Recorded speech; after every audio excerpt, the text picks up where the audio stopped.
Hey guys, welcome back to the official Kraken YouTube channel. We're back again building the KV5TT. We're going to be here on bag C. We're going to be page 13, block 15. Let's get started. Alright guys, welcome into block number 15. The only tool that we're going to need for this is our 4.0 millimeter hex wrench. So let's get started with putting this bad boy together. So let's go ahead and what we're going to do to start is we're going to mate our lower shaft into the drive cup, like so. And then you're going to want to go ahead and slide your hinge pin into the lower control arm. And as it comes to the other side, it'll go into, you see how this one has a pocket? Mm-hmm. Get it into the pocket and you'll feel it when it's bottomed out. Yeah. You'll know it's gone in. Felt that? Uh-huh. Okay, now do the same thing on the other side and I'll hold it in place for you.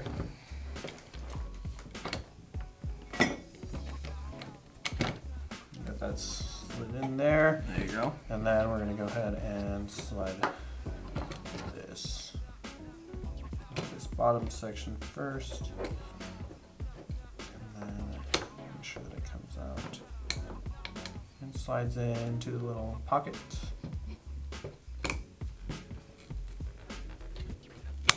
Cool. Alright, so take your bracket and slide this end, that end, right onto the hinge Alright, pin. so we're going to go ahead and flip this thing around to show you guys what we're doing here. So these two remaining sections is what we're going to plug this into. Make sure that it fits nice and snug there. Snug.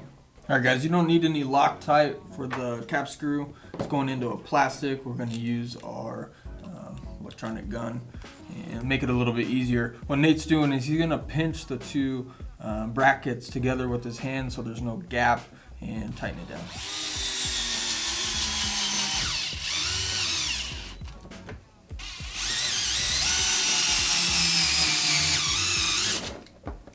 Alright, take your T-wrench, go ahead and check the port.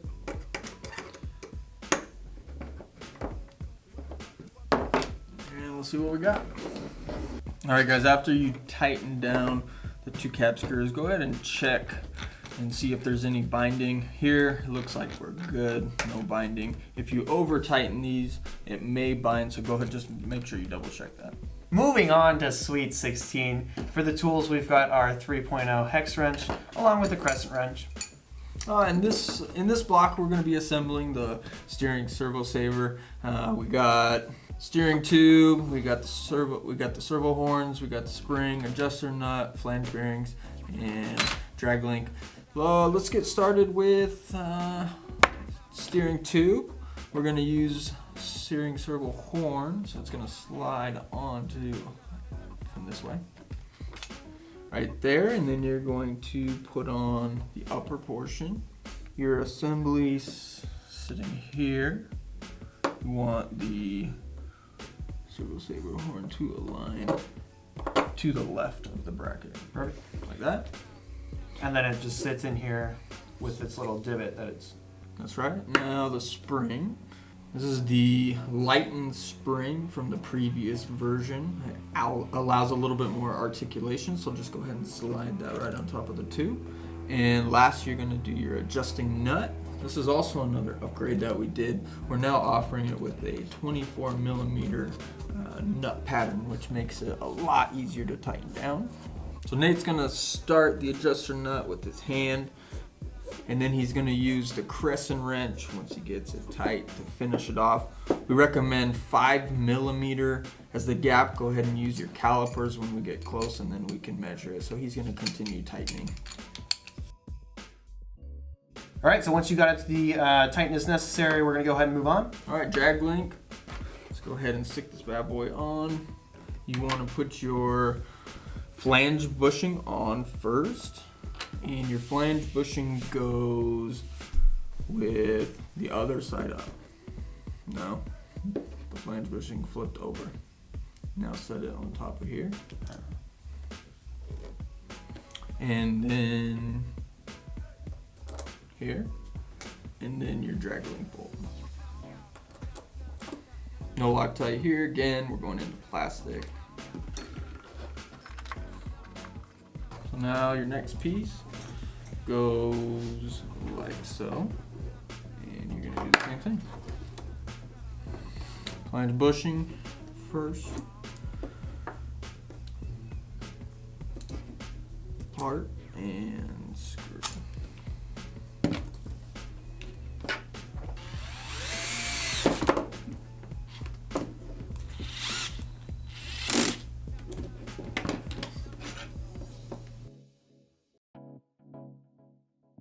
Guys, that's the steering assembly completed. Let's move on to the next block. So going into block number 17, we've got all our stuff here, but as you can see, we've actually already pressed these in, done ourselves the favor. You can do this with your channel lock, or if you've got one handy, you can use your arbor press. But since these are already good, we're gonna go ahead and use our turnbuckle and move on to the next step. So on this step, you're gonna be threading the turnbuckle into the rod end, something like this, like that. And what you're gonna need, the tool is you're gonna need a small crescent wrench. So we've got our small crescent wrench here. So what you're doing is you're gonna start it. Use your hulking arms. With your hand, once you get a good spot started and it's even, you're gonna want to clamp your right there. Now you can either hold it with the other end, you can either hold the rod end with your hand and spin, or if you need to, you can use a T-wrench through the ball to get a little more leverage, but this seems to be going pretty easily. Now we're looking to get a 25mm gap, so once we get both sides on, we can measure with the calipers. So the other side again is left-handed thread. Be mindful when you're gonna press pretty hard to get it started. Alright guys, that concludes the servo steering arm, and we're looking for 25mm here. Make sure that these two balls and rod ends are parallel. You want them facing the same way, and let's move on to the next step. All right guys, moving on to block 18. All right, so here we're going to be connecting the upper brace to the steering linkage. We're going to be connecting the steering arm and also the steering post. We got bearings, we got some hardware. Let's get started. We're going to get started using the bearings, and the bearings go one here. They just press in, press two. It'll go on if you get it down evenly. Now slide the steering post through the bottom, or you just put the bearing in the other side. Those slides in, correct. Now flip it over, and you want to take the other bearing, and it slides on top and holds it in place. So you guys can pull the steering post back a little bit and get the bearing in first if you're having trouble fitting the bearing in there. And when you slide the posts on here, just kind of be mindful that you don't knock the bearing back out, but it'll go in pretty smoothly. And same thing on the other side. I'll go ahead and put the bearing on first.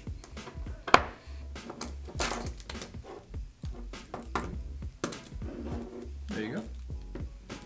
You're in. As long as the bearings sit flush, where you can kind of see it's not sitting all the way flush. You want to make sure that's all the way down in there. Now that looks better, right? Okay, go. Okay, so now we're gonna attach the upper brace. We're gonna want to put primer and blue Loctite on the screw. That's good, and then you can hand tighten it. Same thing on the other side.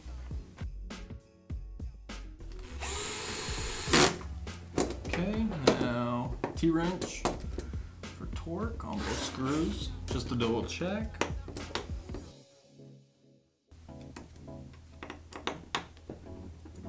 Okay, now check to see that it's moving freely on the bearings. Any binding? Nope. Okay, you're good, and now let's install the servo arm. Okay, so the servo arm is installed with this hardware, just like so. Go ahead and take a look at the bottom of the servo saver arm. You can see that the M4 nut is captured. What you want to do is just slide it in place like so. Use your finger to hold it so it doesn't back out, and then install servo arm. So coming out of 18, we want to make sure that there's no binding on this whole entire unit, and then we can go ahead and move on to the next block. Block 19, let's get started. All right, so for this one, we're gonna go ahead and bring in everything that we've worked on up until this point, and we're just gonna be joining them together here. What we're gonna do is we're gonna take this hinge pin, slide it through here, and then we're gonna go ahead and make sure that it rests nicely in this little divot right here. So when you're installing the upper hinge pin into the shock tower, make sure that your drive shaft is in the drive cup, and same thing with the other side. Notice how the hinge pin sits nicely into the captured trophy truck shock tower. That's a new design that we just came out with, pretty cool. Your steering assembly should slide right on these two holes. Go right there.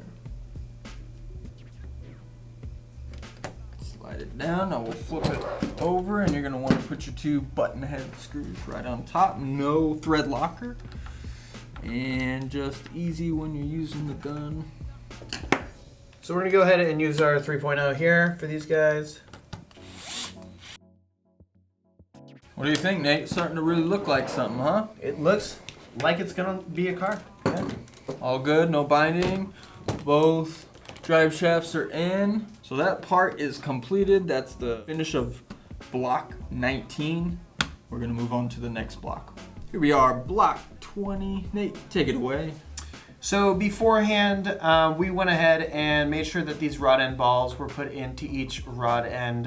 You can use either your arbor press or whatever old-fashioned way you would like to do it. As far as the rod ends, there are two different types. There's one with kind of a slant, and then there's one that just goes straight across. And what we're gonna do is go ahead and mate these so that you have the opposite ones here. And then before we go ahead and do anything, we're gonna make sure to pre-thread this into our rod end. How do you thread it in there? So we're gonna go ahead and use our 3.0 and make sure that it just goes about halfway in.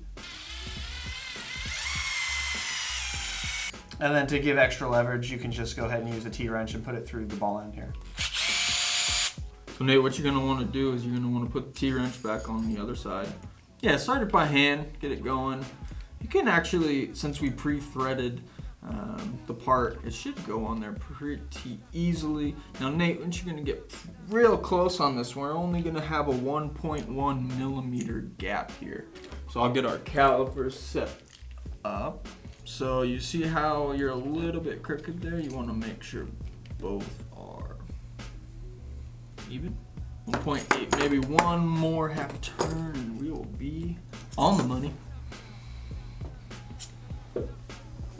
Yeah, that looks like. All right, so we got this first one done. First steering arm completed. Go ahead and repeat.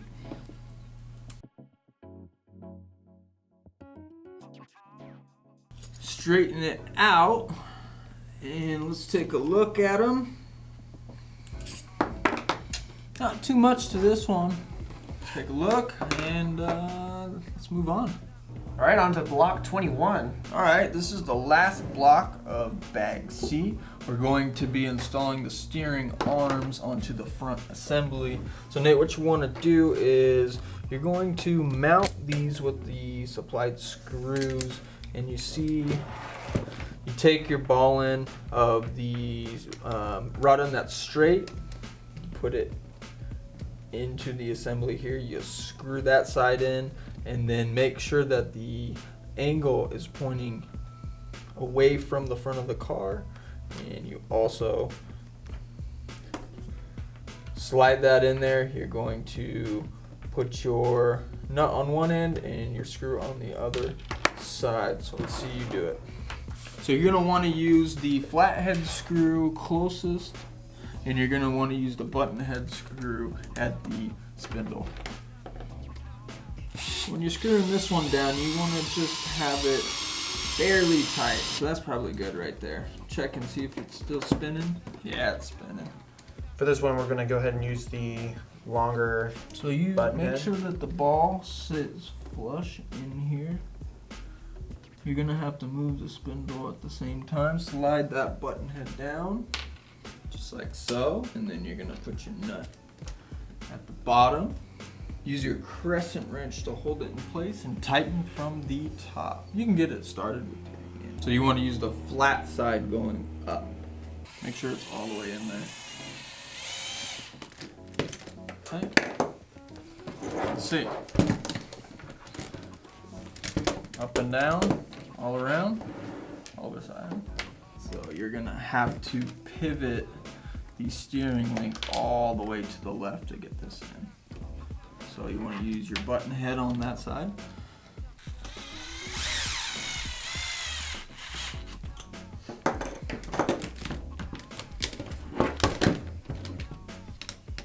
Get that bad boy in there. You just kind of pinch it in between your fingers, both sides, to get it even.